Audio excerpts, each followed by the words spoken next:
অবশ্যই এটা সব কিছু বিষয়ে দেখতে হবে।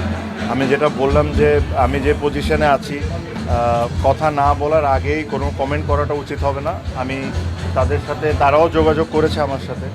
সো আমি আশা করি এই প্রোগ্রামটা শেষ হলে এখানে অ্যাডক কমিটির কয়েকজন আছেন, এনাদের সাথে আলোচনা করে তাদেরকে যদি একটা কালকে সময় দেওয়া যায় আর দুই পার্টিকে ডেকে বসে জিনিসটা সমাধান করাটা ইম্পর্টেন্ট।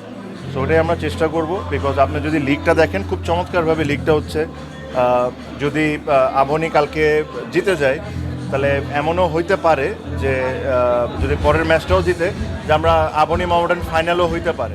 সো সুন্দর একটা জিনিস হচ্ছে, আশা করি এই এই সমস্যাটা সমাধান করে দিব। বাট আপনাদের যদি মনে থাকে, এই জিনিসটাও ক্লিয়ার করে দিই যে আমি আমার একটা প্রেস কনফারেন্সে বলেছিলাম, যখনই এই পেমেন্ট নিয়ে ইস্যু আছে, তখন কিন্তু এটা বোর্ডের রিলায়েবিলিটি না, এটা এটা এটা হলো প্লেয়াররা যখন ক্লাবের সাথে কন্ট্রাক্ট করে, কি কন্ট্রাক্ট কীভাবে করছে, এটা ওই দুই পার্টির।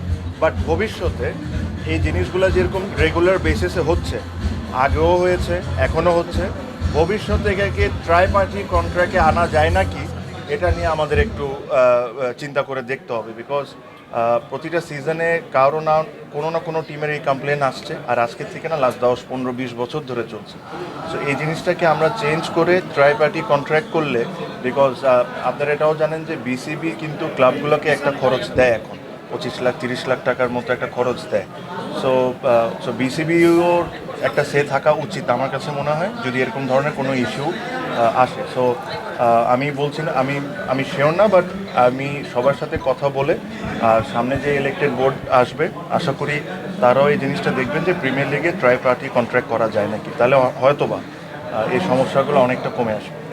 এই নির্বাচনটা